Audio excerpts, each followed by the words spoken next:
अस्सलाम वालेकुम ख़वातीन व हज़रात, पेश खिदमत है हस्बे हाल। मैं हूँ आपका मेज़बान फरीद रईस। नाज़रीन, आइए देखते हैं बादशाह के दरबार का एक मंजर। यार सरकारी नौकरी का बस यही फायदा होता है, जब मर्जी आओ जब मर्जी जाओ, कोई पूछने वाला ही नहीं। बस अपने से ऊपर वाले अफसर से पहले आना होता है। अब बादशाह ने कितनी मौजें लगी हुई हैं। यार हो तुम चौबदार, लेकिन बात बहुत तुम खरी कर रहे हो हमेशा। मैं सोच रहा हूं कि अपने बच्चे को भी मैं सरकारी नौकर करवा दूं। नलायक और राज्य के सुस्त है मेरा बेटा, उसको किसी प्राइवेट नौकरी पे लगवाया तो वो तो दूसरे दिन निकाल देंगे उसको। सरकारी नौकरी का ये है फायदा कि बंदा माड़ा हो, सुस्त हो, ढिला हो, वो चल जाता है और रिटायर होके पेंशन खाए। ए देखो ना, लगे वजीर होए ने ते सप वाली गेम खेड रहे ने।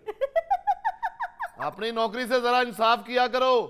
इंसाफ ही कर रहा हूं, बस थोड़ा सा सांप रह गया। बस जब पूरा होगा ना ते तेरे गिट्टे से लड़ना है। वैसे चौबदार, हाँ वो वापस की बात है, बादशाह सलामत गए किधर है? मैंने क्यों पता, मेरी फुफी का मुंडा है। यार एक तो तुम फूफी का मुंडा, कितने मुंडे हैं तुम्हारी फूफी के यार? और मैंने क्यों पता किधर गया है। तो तुम भी मतलब हलाल की नहीं खा रहे? तुम्हारी ड्यूटी है कि किधर गए हैं बादशाह सलामत? मैंने क्यों पता किथे, बाहर बाग च बैठा होना है। यार कमाल है यार, बाग में बादशाह बैठा है, बादशाह के उधर शतूत लगा के बैठा है। वो वक्त के बादशाह सलामत हैं, उनको पता करना चाहिए कि कहाँ गए हैं, कहाँ से आ रहे हैं, किधर गया सांप। करे हो, मैनू डिस्टर्ब ना करो यार। यार तुम्हें मैंने कितनी दफा कहा है कि तुम इंग्लिश मत बोला करो। हैं? तुम वजीर हो के क्या हो तुम? पता नहीं क्या करे जा रहे हो। सप वाली गेम खेडने डे है जी वो। हजूर का मर्तबा बुलंद हो, बादशाह सलामत तशरीफ ला चुके हैं। जब बादशाह सामने आ जाता है उस वक्त बादशाह का मर्तबा बुलंद हो। वैसे बादशाह बाग में सतूत लगा के बैठा हुआ। बादशाह का मर्तबा बुलंद हो हजूर।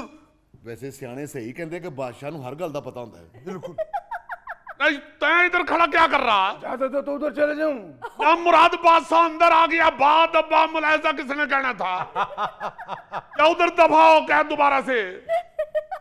बाद अब बामलाजा होशियार, सल्तनत के बादशाह सलामत निजाम सका तशरीफ ला चुके हैं। आदब बामुलायजा होशियार, बादशाह सलामत तशरीफ ला चुके हैं। अगर इस तरह अनाउंसमेंट करनी होती है तो साथ एक हारमोनियम भी पकड़ लिया कर। अपने मजे ले रहे होते हैं, कोई एहसास नहीं है ना हुकूमत का, ना आवाम का, ना बादशाह का। बिल्कुल। कितने बजे आओ तुम लोग ड्यूटी पे? आलमपना, मैं तो सुबह ही आ गया था, ये अभी अभी आए हैं दोनों। सरकार ये कोई जिम्मेदारी से सुबह सुबह नहीं आता, इसको इसके घर वाले सुबह सुबह निकाल देते हैं। वो बेशक निकाल देते हैं, आ तो जाता है ना। सरकार आ तो गया है लेकिन इसने काम तो कोई नहीं किया। शाम वाली गेम खेल रहे हैं तब से ही। चलो उरे दरबार में बैठा हुआ था, बेशक शाम वाली गेम खेल रहा था, तुम लोग क्या कर रहे थे? सरकार हम दोनों ने तो आपके पीछे आपकी इतनी बुराइयां की हैं, तारीफें की है सरकार। हजूर का मर्तबा बुलंद हो। सरकार हम तो आपके कसीदे पढ़ रहे थे। बादशाह सलामत, आपकी गैर मौजूदगी में ये ऐसे ऐसे आपकी शान में कसीदे पढ़ते हैं ना कि अगर वो मीडिया पर आ जाए तो आपकी हुकूमत चंद दिन ही की मेहमान हो। सरकार इनकी बात ना सुने, ये तो मीडिया है, इनका तो काम है तीली लगाना। ये तीली भी इन्होंने ही लगाई हुई है। सरकार मैंने तो आपकी शान में कभी ऐसी कोई बात नहीं की। मैंने तो कहा था कि ये बादशाह सलामत कहाँ गए हैं, तो ये कह रहा था मुझे क्या पता, मेरी फूफी का बेटा है। सरकार ये गलत गल की है, तुसी कोई मेरी फुफी दे मुंडे हो। अभी बताता हूँ तन्ने कि मैं थारा मसेर हूँ या फुफेर हूँ। जो बता सुबह का फरियादी क्यों नहीं आया कोई? सरकार आप इधर थे नहीं, मैंने फरियादी वाली घंटी साइलेंट पे लगा दी थी। अब आओ दे जाके घंटी खोल। ना मुराद इधर बादशाह क्या फारग बैठने के लिए इधर तख्त लगाया हुआ। फरियादी बेचारे को अंदर ही नहीं आने देना, फरियादी घंटी नहीं बजा सकता, तो बादशाह अंदर क्या कर रहा? फिर तो वो थारी बात ही ठीक है, बादशाह इधर भी सतूत ही लगा ले। यही कह रहे हैं आलमपना, इधर सारा अमला मौज मेला कर रहा है, एक मैं हूं जो आपके साथ सिंसियर हूं। क्या सिंसियर है? तय मेरी पिन्नियों के ऊपर जैतून मल रहा, सारा दिन उन्हें ढेर लगा रहता ना मुराद, पता ही नहीं चलता यो वजीर बैठा हुआ या कुर्बानी का गोश्त इकट्ठा हुआ। सरकार ये कुछ भी नहीं करता, बस इसके ज़हन में फिक्रा आया था सिंसियर, वो इसने कह दिया।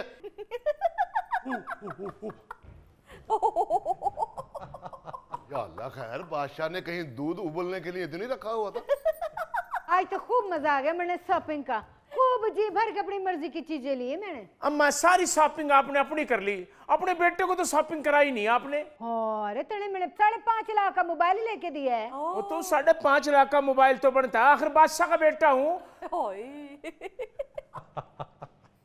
कहां से आ रहा है? शॉपिंग करके अब्बा जी। हाँ किसने कहा था शॉपिंग के लिए जाओ? पैसे कहां से लिए हैं? बोल पैसे कहाँ? ये 5.5 लाख का मोबाइल इसको कहां से लेके दिया? नहीं नहीं नहीं 5.5 लाख नहीं, 5,500। 5,500। 5,500 का तो अब छैया वाला मोबाइल भी नहीं आता। अब्बा हजूर ये मोबाइल मैंने कोई साई खजाने से या आपकी जेब से नहीं लिया। और क्या थारे नाने ने नारोवाल से डॉलर भेजे थे? अब्बा हजूर मैं सुबह सुबह बाजार चला जाता हूँ, फिर अंधा बन के शाम तक मांगता हूँ, फिर जितने पैसे इकट्ठे हो जाए फिर उस हिसाब से शॉपिंग कर लेता हूँ। बादशाह सलामत, शहजादा आलम को अंधा बनना पड़ता है। अगर आप हुक्म करें तो मैं अंदर से नेजा ला के शहजादा आलम को मुस्तकिल अंधा कर दूं। गुस्ताख गुस्ताख। क्या खरीद के लाई दिखा मैंने? ये मैं अपने लिए सूट लेके आई हूँ। ये थारा रोज का एक का सूट जरूरी होता है, तैं क्या लेके आया दिखा? एक लिफाफा तो माँ का है, दूसरे में मेरा मोबाइल है। दबाओ जाओ अंदर, दबाओ जाओ अंदर। आइंदा शॉपिंग पे गए ना तो मैं टांगे तोड़ दूंगा तुम लोगों की। अस्सलाम वालेकुम अब्बा हुजूर। वालेकुम अस्सलाम। तैं कहाँ गई हुई थी? अब्बा मेरी दोस्त की सालगिरह थी, मैं वहां गई हुई थी। किस पे गई थी? शाही बग्गी पे गई थी। शाही बग्गी का सटाला तेरा नाना इटली से भेजता है। क्यों सरकारी बग्गी पे गई था? अब्बा मैंने शाही बग्गी वाले को 500 रुपया टिप भी दी थी। 500 कहाँ से लिया था? वो मैंने अम्मी से लिया था। अम्मी तुम्हारी को पैसे तुम्हारा नाना पेरिस से भेजता है। तुम लोग क्यों नहीं बाज आ रहे सरकारी पैसा उड़ाने से? क्यों सरकारी खजाने से अजासी करते फिरते हो? टांगे तोड़ दूंगा आप अगर कहीं किसी दोस्त के यहां गई सालगिरह मनाने। बाप ने कभी सालगिरह की नहीं है, दोस्तों की सालगिरह पे जाती फिरती है। चल दौड़ जा अंदर। बेटा अंदर किसी शाही दरबारी को कह देना एक शक्कर कोले का गिलास भेज दे। किस बात का शक्कर कोला? तैं क्या पैदल आता है दरबार? सरकार प्यास लगी हुई है। तो अंदर जाके सादा पानी पी ले। सरकार शक्कर कोले को दिल चाह रहा है। शक्कर कोला? शक्कर तेरा बाप शकरगढ़ से भेजता मैंने। शुक्र है बादशाह सलामत, आपने इसके नाना को लोकल ही रखा है। दुहाई है बादशाह सलामत, दुहाई है। किस चीज की तन्ने लेनी दवाई है? बादशाह सलामत, उसकी फरियाद तो सुन लीजिए। फरियाद तो बाद में सुनूंगा, शकल से तो यही लग रहा है कि हमारे से ये दवाई लेने आया है। बता क्या बात है? सरकार हम किसान मारे गए हैं, हमारे साथ बड़ी ज्यादती की गई है। तैं किसान है? तैं क्या प्याली में मिट्टी डाल के फसल उगाता है?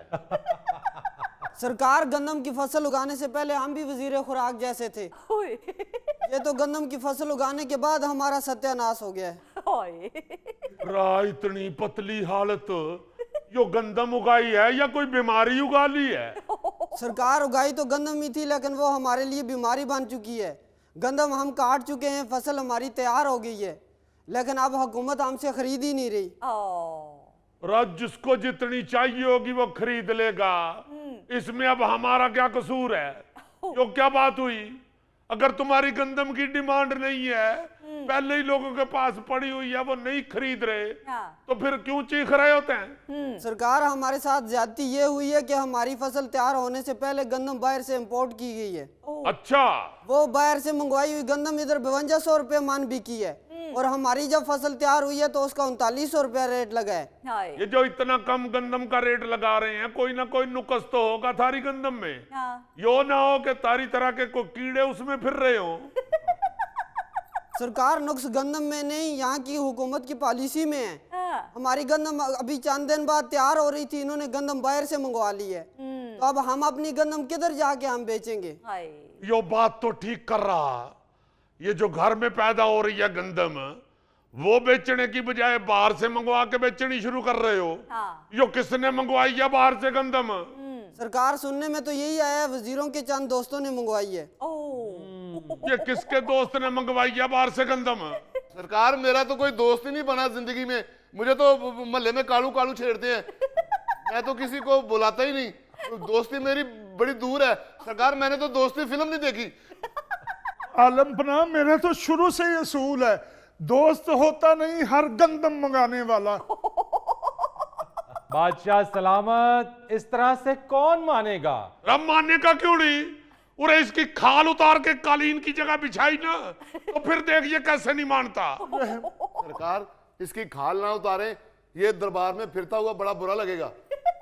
आलमपना रहम कीजिए, रहम कीजिए। अब बता दे वरना टांगे तोड़ दूंगा तेरी।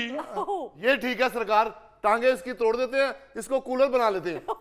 रहम आलमपना, रहम कीजिए, मेरे छोटे छोटे बच्चे हैं आलमपना। इसके बच्चों की भी टांगे तोड़े, हमें छोटे कूलर भी चाहिए। रहम आलमपना, रहम। बादशाह सलामत, उसकी जान छोड़िए, मेरी बात सुनिए। हर शोबे में, हर डिपार्टमेंट में पॉलिसीज का फुकदान है।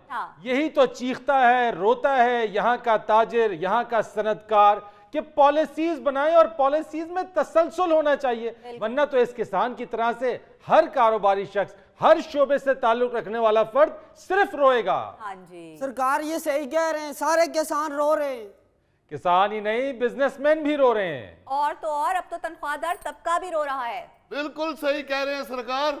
जब मैं घर जाता हूं तो मेरे घर वाली कहती है, जैसे तुम घर चला रहे हो ना, मैं तो तुम्हारी शक्ल देखना नहीं चाहती।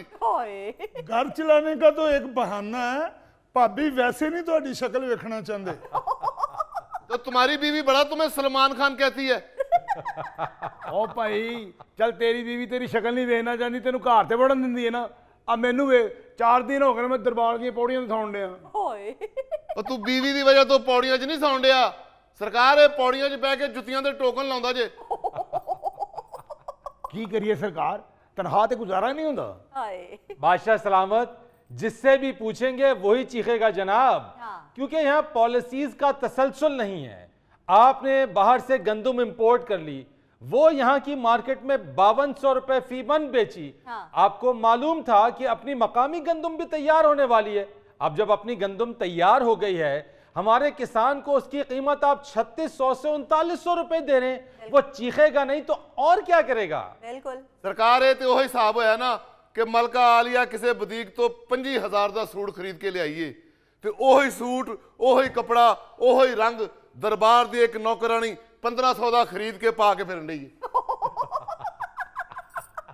अब्बा हजूर, जान के अमान पाऊं तो कुछ अर्ज करना चाह रहा हूं। क्या बात है? अब्बा हजूर, मेरे एक दोस्त ने बाहर से गंदम इंपोर्ट की थी, वो जिसको बेची है ना, उसने खरीद तो ली लेकिन पेमेंट नहीं कर रहा, वो तो दिलवा दे। लो ए जिन्हें गंदम इंपोर्ट करवाई जे, पकड़ो इस नामुराद को। हजूर अरे अभी बताता हूं तन्ने, मेरी बात तो सुने। नामुराद। नाज़रीन, लेते हैं एक छोटी सी ब्रेक। बैठ के क्या बात होनी है, आइए ईसा की अक्ल ही नहीं आ रही। ये आपका मसेर है? जी हाँ, मसेर है मेरा। मुझे तो लग रहा है ये आधा शेर है।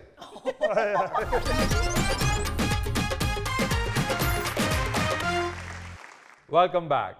नाज़रीन, आज जिस मौजू पर हम गुफ्तगू करना चाहते हैं वो इंतहाई अहम है। और यार यही तो सबसे अहम मसला है कि तुम्हारे पास वीजा स्टूडेंट है तो तुसा की ये पड़ा हुआ कि इंग्लैंड चला जावा और उधर स्टूडेंट वीजे के ऊपर जाके तो मैं काम पे लग जाऊं। जिमी यार स्टूडेंट वीजा ही है ना, मैं तुझे यही आखना स्टूडेंट बन के जाना ना मैं। क्या हाल है तुसा? अस्सलाम वालेकुम जी, क्या हाल है जनाब? क्या हाल है जी?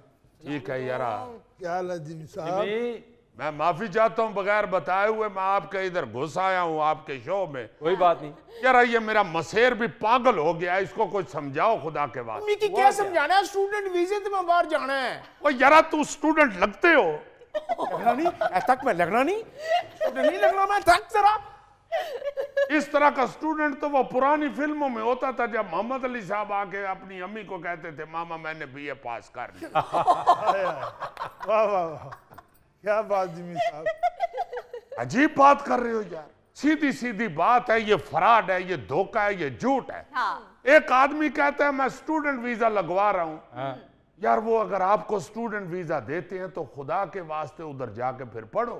बिल्कुल ऐसी है। स्टूडेंट वीजे पे इधर से जाते हैं, उधर जाके तो यूनिवर्सिटी कहाँ है, कॉलेज कहाँ है, सब कुछ भूल जाते हैं। उधर को मसेर बुफेर ढूंढ के तो उसको कहते हैं कि मुझे किसी काम पे लगा दो। अब इसका स्टूडेंट वीजा लग गया है, ये मसेर है मेरा, ये देखो जरा, है इसकी उम्र स्टूडेंट वाली। यार एजेंट की मैं पैसे दे ही छोड़े ने, वो कहने भाई तू एंट्री करनी है, अगो मैं तुसन अपना काम है। अच्छा बैठ के बात करें, मसला हल करते हैं। बैठिए बैठिए।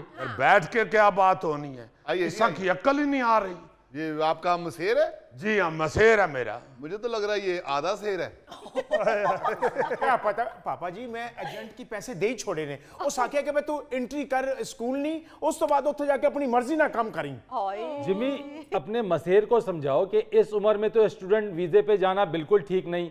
अगर इसके पास कोई हुनर है तो स्किल बेस्ड वीजे पे जाए, दुनिया खुली पड़ी है। यार यही तो मैं इसको चीख रहा हूं कि अगर तुमने जाना है तो किसी स्किल बेस पे कोई वर्क परमिट मंगवाओ और उस पे जाओ। यार स्टूडेंट वीजा जिस वेले में मिकी मिलना है, वो एंट्री दे पैसे वखरे पे मांगना है, सेट कराने दे वखरे। बस तू सेट करा दे, मैं एक साइड ने मेरे पैसे बचा दे। बस तू किसी होटल ते लुआ दे, किथे कम लुआ दे, किसी फैक्ट्री लुआ दे। यार वो बंदा मिकी भी मला ना जो थे चार्ल्स ना फर्स्ट कजन रहना है। वो एजेंट मिकी भी मला ना। इस तरह का अगर काम जायज होता तो मैं अपनी सारी बरादरी को उधर सेट ना कर लेता। पिछले हफ्ते शफीक साहब ना पुत्र गया, 1 महीना होया है, 1 महीने जो ने सारा कर्जा भी लाई छोड़ा तो उसमें प्लाट भी ले लिया।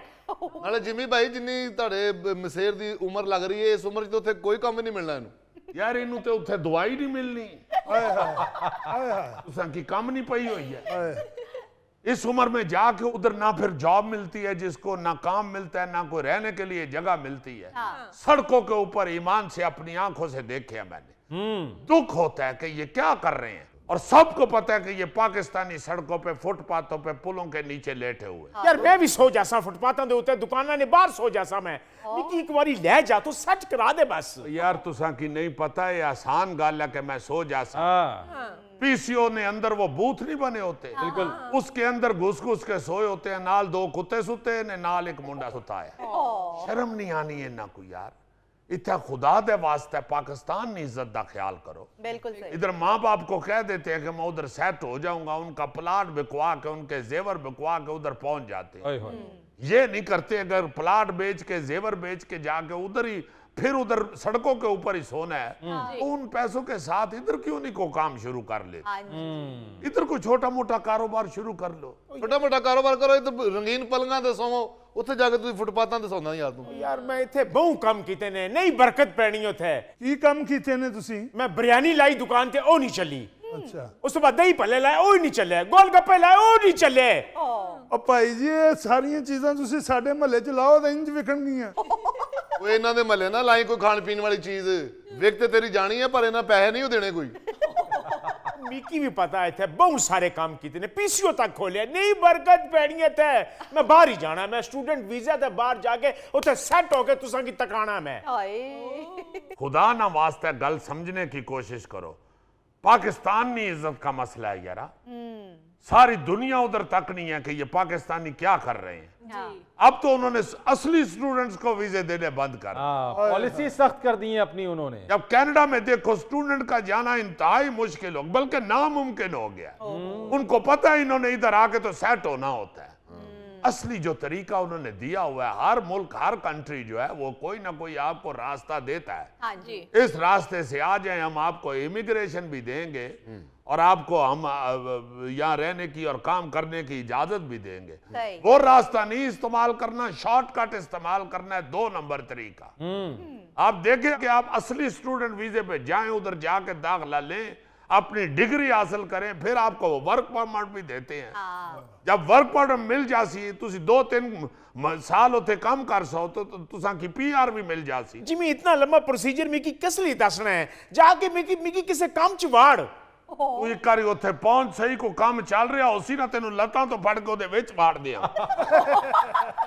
वाकई इन जैसे लोगों ने स्टूडेंट के लिए मुश्किलें पैदा की हैं। अब देखें, मेरी तरफ देख लें, देख रहे हैं जी? ये ना कहो मेरी तरफ देखें, बात करते रहो बात। यार जिम्मी भाई मेरी तरफ देखेंगे तो बात समझ आएगी। यार देख रहे हैं और क्या देखे, अब डांग मार के देखे कहाँ हो तुम? यार मैट्रिक किया मैंने अच्छे नंबरों पे, मुझे देखें स्टूडेंट वीजा नहीं मिल रहा। यार आप मैट्रिक बेस पे कौन सी यूनिवर्सिटी, किसी कीनिया के जंगलों की यूनिवर्सिटी में दाखिल हो जाए यार जिम्मी, उधर बांदरों के साथ जाके ग्रेजुएशन कर लो। बांदर ऐसे गुस्सा करेंगे? मेरी बात सुने, आप मेरे खानदान में आए, देखे मेरी मोहल्ले में कितनी इज्जत है। मेरे खानदान में मैट्रिक किसी ने किया ही नहीं, मैंने किया है। तुसा ना सारा खानदान ही नलायक है, इससे साडा क्या कसूर है? ऐसे मासेर साहब, क्यों 2 नंबर तरीके से आप जाना चाहते हैं? आपने काम करना है वहां जाके, तो काम वाला वीजा लीजिए। स्टूडेंट वीजे पे क्यों जाना चाह रहे हैं? जी सारी दुनिया पे ही जानी है, मैं कोई वखरा पे नहीं जाना। असल च जेलस होना हमारा मसेर, इसकी पता क्या है, मेरे तो ज्यादा अमीर ना हो जावे। ओ यार तै अमीर हो जाए, एले फटता ले हद हो गई है यार इसा की, हर गल गलत करना है। सारे खानदान ही इसने यही गल फैलाई हुई है कि ये जेलस है मुझसे, ये इसलिए नहीं मुझे बाहर लेके जाता कि कहीं मैं ना अमीर हो जाऊं। ये भी नाराज नहीं हो यार, बैठो प्लीज। यार तशरीफ रखें। बात समझते ही नहीं हो यार तुम लोग। यार बात तो समझो ना, जिम्मी भाई की बात हमें समझ आती है, तुम्हें नहीं आती समझ। देखो कितने अच्छे लग रहे हो, इसी में अपना सामान डालो और आराम से इधर बसों में चक्कर लगाया करो। उसे कि मैं जंतरी बेचने वाला लगना, उसे कि मैं सुरमा बेचने वाला लगना। इस सुरमा बेचने वाले नहीं लगते तो और क्या, विलियम के मामू लगते हो। इधर इस तरह की चीजों के ऊपर अना का मसला बन जाता है कि मैं सुरमा बेचने वाला लगना, मैं जंतरियां बेचने वाला लगना। उत्थे जाके बेशक गड्डियां ने टायर तो हाल वो इन्ना की कोई परवाह नहीं। बिल्कुल हाँ, जिड्डा दा कादे गड्डियां भी धोतियां ते छोटियां ही धोएगा ये गड्डियां। यार कोई काम भी करना बुरी बात नहीं है, बड़ी अच्छी बात है। बिल्कुल। मगर बीमारी असल में ये है कि वही काम आप इधर क्यों नहीं करते? इधर क्यों उसको बेइज्जती समझते हो? ये बंदा ही गलत है, आप मुझे ले जाएं। तुम सही कह रहे हो, ये बंदा ही गलत है और बंदे तुम भी गलत ही हो। यार मैं तुम्हें ये नहीं कह रहा कि मुझे वहां जाके मुझे सेट करवाओ, एक दफा मुझे तुम ले जाओ। मैंने खिदमत ही इतनी करनी है तुम्हारी कि तुमने खुद मुझे नेशनलिटी वहां से लेके देनी है। यार नेशनलिटी उधर कोई शकरगंदी वाली दुकान से नहीं मिलती। हर हुकूमत की, हर मुल्क की एक पॉलिसी होती है, उस पॉलिसी को फॉलो करो। मैं सिर्फ इतना कहना चाहता हूं कि उधर जाके अब जा पॉलिसी से हट के कोई 2 नंबर तरीके से शॉर्टकट से इमिग्रेशन लेना चाहते हैं, नेशनलिटी लेना चाहते हैं, तो फिर आप 2 नंबर लोग मशहूर हो जाते हैं। बिल्कुल यही से समझाना चाहता हूँ, इसको समझ ही नहीं आ रही। अच्छा यार ना लेके जा उन तुझे जो यूके जा से ना इस्तकबाल तुसा ना मैं आप उथे तुसा ने पहले पहुंच के उथे तुसा ना करसा। अच्छा यार जा, चला जा, फिर मैं आ रहा हूँ 2 हफ्तों के बाद, उधर मेरा इस्तकबाल करना। उधर साथ अपने अपने कद के 15-20 बच्चे और ले आना और झंडियां पकड़ के एयरपोर्ट के बाहर खड़े हो जाना। यार मुझे स्टूडेंट वीजा भी मिल सकता है, लेकिन मैं नहीं जाना चाह रहा, मैं यहीं पे सेट हूँ। जिम्मी भाई ये बहुत सेट है, इसने घोंसले में अंडे दिए हुए हैं और बड़े आराम से उड़कर जाकर उनके ऊपर सेट हो जाते हैं। नहीं ये इसलिए इधर सेट है ना, इधर ये कुछ करता है ना इसने उधर जाके कुछ करना है। पता नहीं क्यों हर लड़का बाहर जाना चाहता है। तो क्या करें फिर, इधर कालों को कोई लिफ्ट नहीं कराता। आपको पता है उधर यूरोप में हर दूसरा काला गोरी लड़की के साथ घूम रहा होता है। गल सोच के उत्थे ना जावी, क्योंकि उत्थे हर काले नी लॉटरी नहीं निकलनी। कई काले उधर छोटा कुत्ता साथ बिठा के गिटार बजा के मांग भी रहे होते। और फरीद ये फैक्ट है, हमारे पाकिस्तानी बहुत सारे नौजवान सिर्फ इसलिए बाहर जाना चाहते हैं कि उधर सड़कों पे गोरियां फिर रही होती हैं। और ऐसे हर नौजवान के ज़हन में ये फंसा हुआ है कि ये मुझे ढूंढती फिर रही है। तो यारा खुदा ना वास्ता वो अपने काम काज आस्ते भाजनास करनिया ने तुसा ना क्या ताल्लुक है इस बात से? जिमी, कहीं तुम्हारे मासेर के दिमाग में भी यही चीज तो नहीं फंसी हुई है? इसको सिर्फ पैसे की लालच है, वैसे तो ये शादीशुदा आदमी है।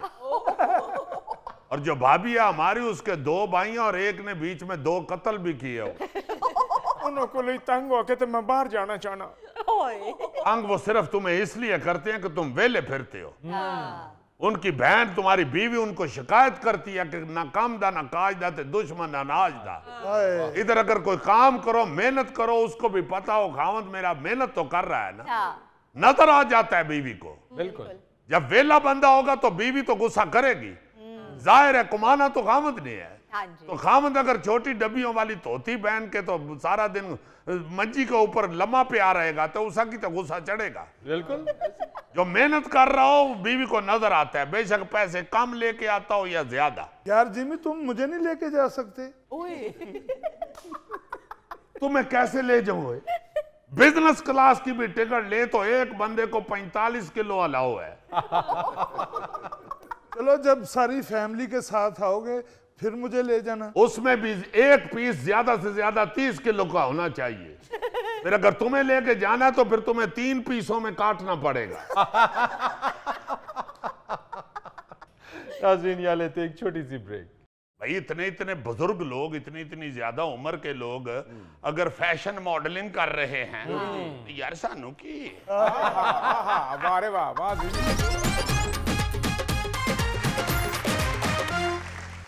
नाजरीन, आज अजीजी के पास कौन सी खबर है, आइए देखते हैं।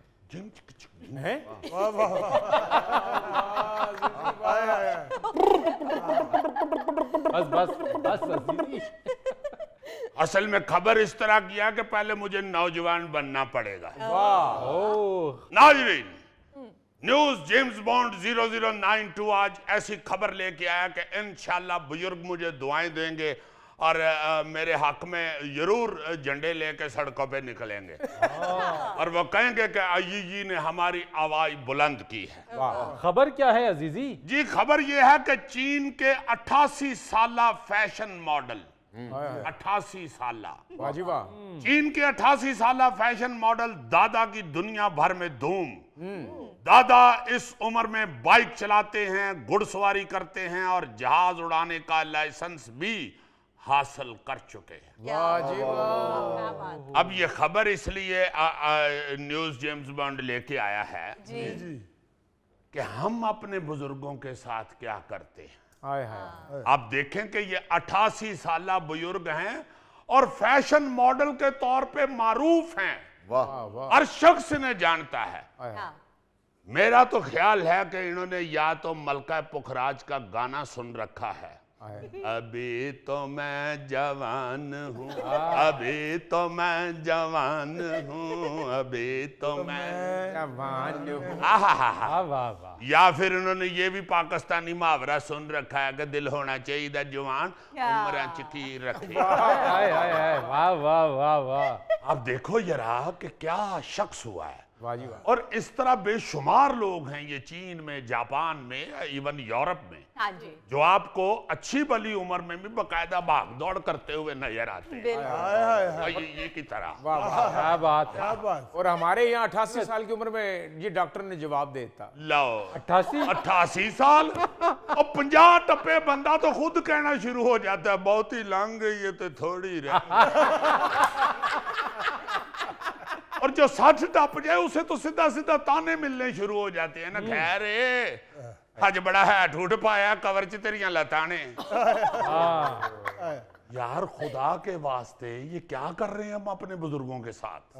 आप देखो ना ये आम घरों में प्रैक्टिस है कि जरा सा बच्चे की शादी होती है और बीवी पे वो पहला रोब ये डालता है कि मेरी माँ ने कुछ नहीं करना, उनको मलका बना के आपने चारपाई पे बैठाना है और खुद सारे काम करने। बिल्कुल।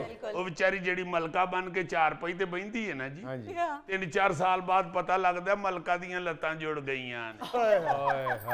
बाखुदा ये मुझे एक डॉक्टर साहब ने कहा, मुझे बड़ी अच्छी तरह याद है, प्रोफेसर जफर इकबाल साहब। अच्छा। मैंने उनसे कहा जी मेरी वालदा साहबा से चला फिरा नहीं जाता, वो कहती है मेरी टांगें जुड़ गई हैं। तो उन्होंने मुझे सीधा आगे से कहा तुसी जोड़ छड़ियां ने, तो जुड़ गई ने। मैंने कहा जी क्या मतलब? कहते हैं उनको काम काज से मना कर दिया होगा।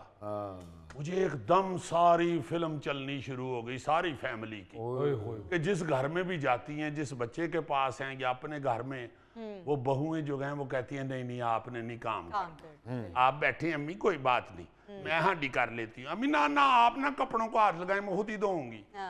मां बेचारी जुड़ जाती है।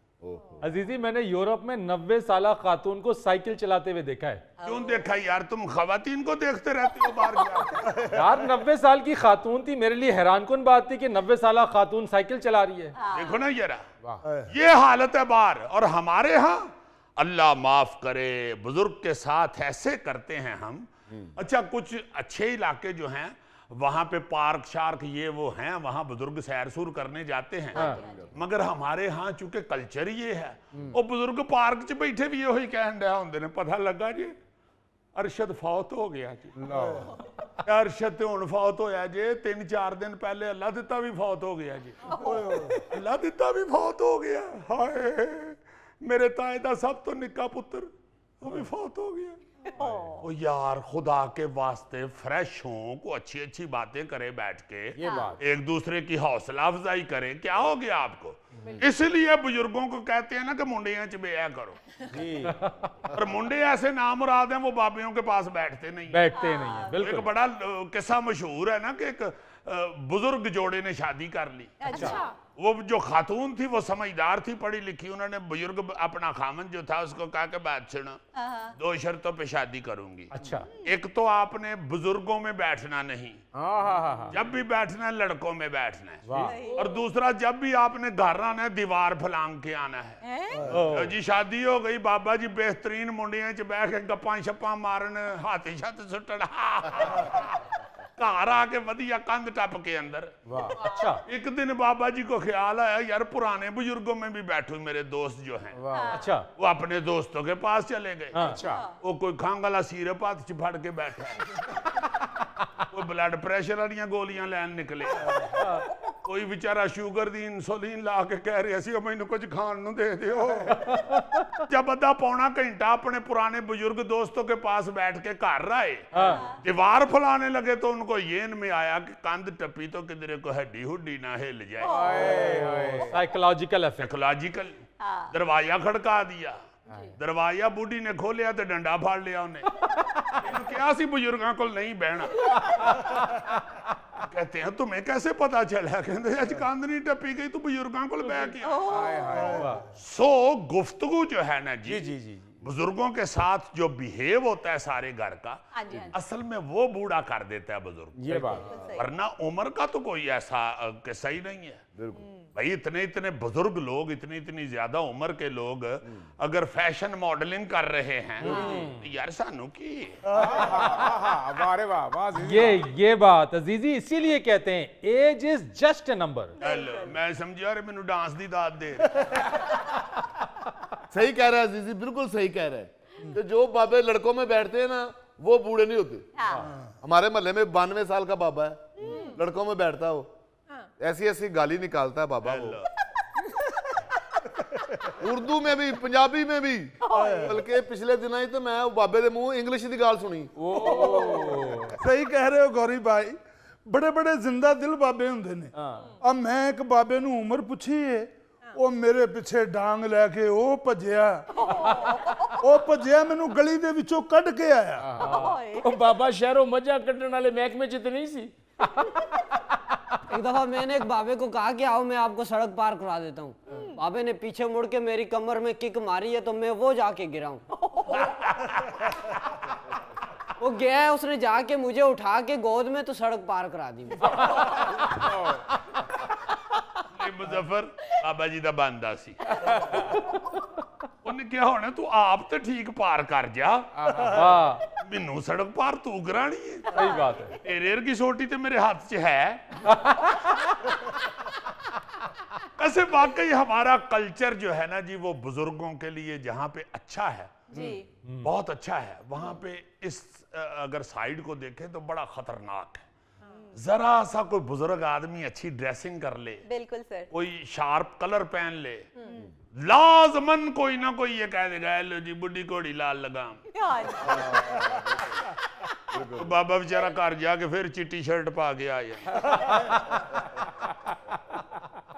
नाज़रीन यहाँ लेते हैं एक छोटी सी ब्रेक। ये एक नॉर्मल सा मसला है, बिल्कुल पढ़ा लिखा लगता है बंदा, ऐनक लगा के ये देखो आपके सामने प्रोफेसर नहीं लगता। नहीं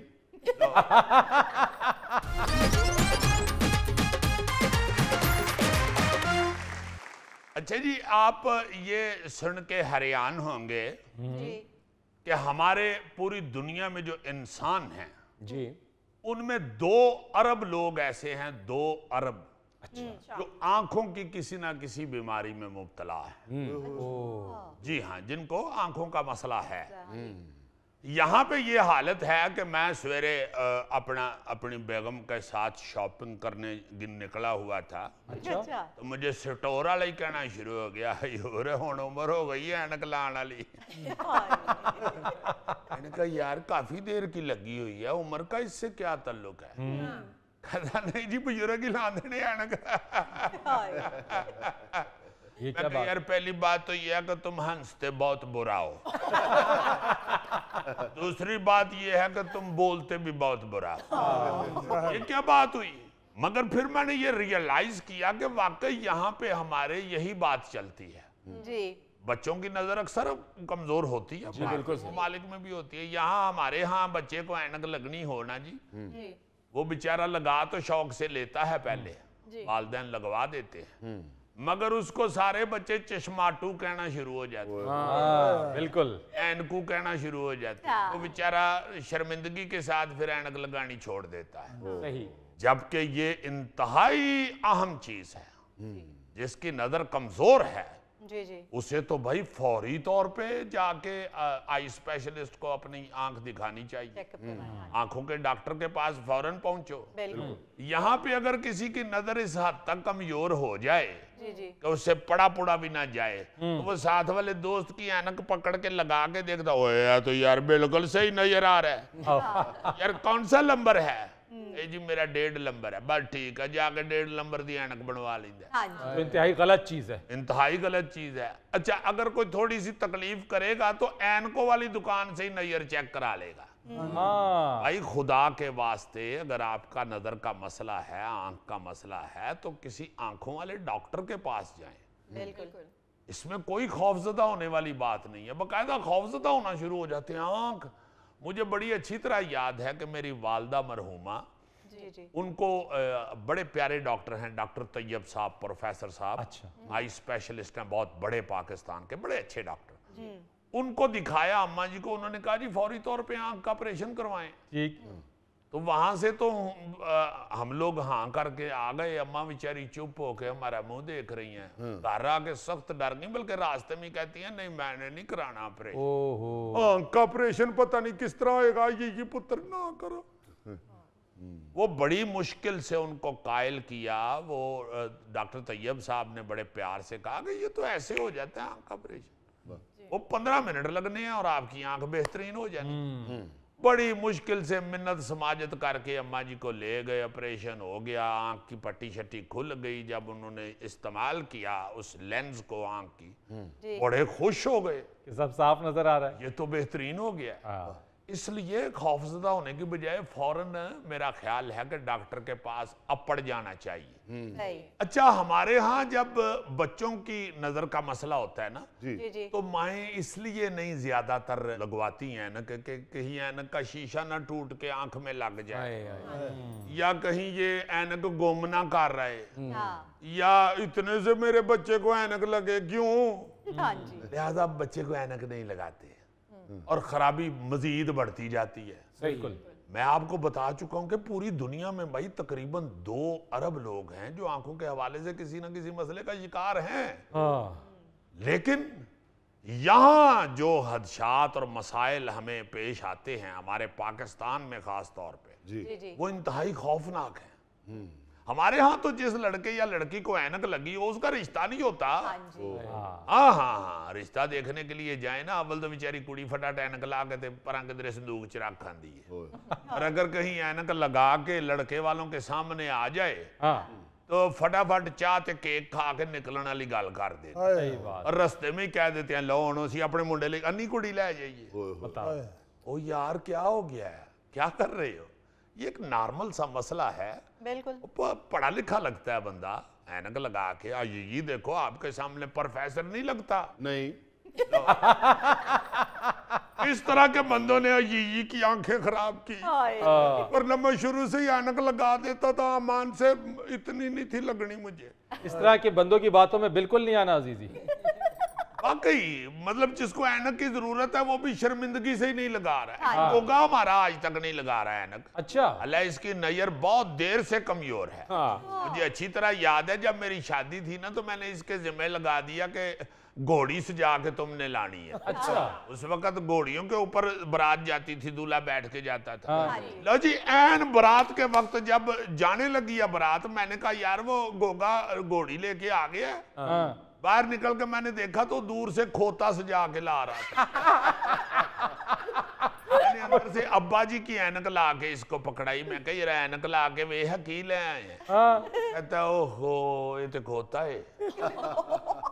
कहते यार ये तेरियां लत्तां भी जमीन ते लगणगी। अखीर मुझे फिर हार शर पा के सेरा बन के पैदल जाना पड़ा।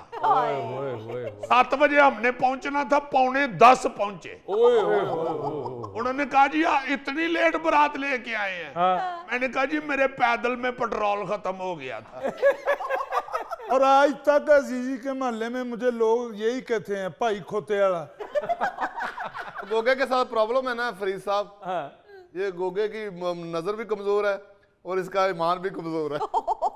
अच्छा, एक और बहुत बड़ा मसला है जी, हमें ये भी नहीं एहसास होता कि मेरी नजदीक की नजर कमजोर है, दूर की नजर कमजोर है।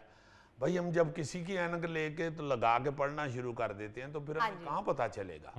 जब तक आप नजर टेस्ट नहीं कराएंगे, आपका पूरा चेकअप नहीं होगा, आपकी नजर का फैसला नहीं हो सकता। अच्छा, फिर चूंकि ये एक सोच बन गई हुई है कि जिसने ऐनक लगाई हुई है वो उम्र रसीदा आदमी है। बिल्कुल भाई 40 के बाद लाजमन नजदीक की नजर तो कमजोर होनी ही होनी है। और सिर्फ इसलिए नहीं ऐनक लगाते कि मैं बुजुर्ग ना लगा। खास तौर पर नजर वाली ऐनक से औरतें ऐसे चालू होती हैं जैसे गोगा गली में बैठे हुए कुत्ते से चालू होती है।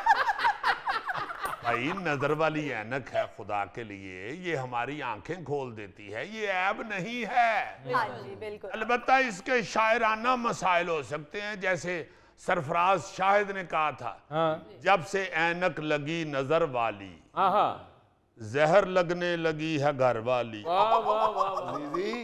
अभी भी शो देखती हैं? यार मैंने शायर का शेर सुनाया, मैंने खुद थोड़ा कहा है। डर गया। मैंने तो जब से ऐनक लगाई है मेरी बेगम मुझे शहजादी लगनी शुरू हो गई। पता वो मुझे कहती है कि अन्ना शहजादा बन गया। नहीं अजीजी, ये तुम बिल्कुल फजूल बात कर रहे हो। मियाँ बीवी में ऐसी कोई सोच नहीं आती, उन्हें मालूम है एक प्रॉब्लम है और उसका सलूशन यही है कि ऐनक लगाई जाए। अजीजी अल्लाह ना करे अगर मुजफ्फर को ऐनक लगानी पड़ गई तो क्या इतने साइज की ऐनक मिल जाएगी? दिखाओ जरा। नहीं भाई जी, कार ही काने दी बनानी पैनी। या वो लगवा लो यार जो ईदगाह से हम ईद वाले दिन नहीं खरीदते थे, लाल शीशों वाली। अच्छा, इस हवाले से जवाद वसीम साहब ने मुझे बड़ी आला जुगत की हुई। अच्छा, कहते हैं एदा मुंह एडा वड्डा है, ऐनक लवान गया उन्होंने इनू गड्डी दियां लाइटां ला दित्ती। वाह वाह वाह वाह, बहुत अच्छा अंदाज है जवाद साहब का। क्या बात है जी, माशाल्लाह कॉमेडी करते पागल लगते यार, मगर मैं उनको बड़ा एंजॉय करता हूँ। एंजॉय तो हम भी करते हैं मगर टेंशन भी साथ होती है ना।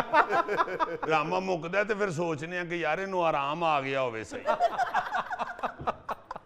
वैसे अजीजी, कुछ फनकार ऐसे होते हैं कि जिनका अंदाज ही हंसाने के लिए काफी होता है। क्या बात है जी जवाद साहब, हम तो ऐसे उनके साथ लाड करते हैं, हमारे बुजुर्ग भी हैं और प्यारे दोस्त भी हैं। उन्होंने कैरेक्टर बहुत बहुत बड़े किए हुए, बहुत अच्छे फनकार माशाल्लाह। बेहतरीन जनाब।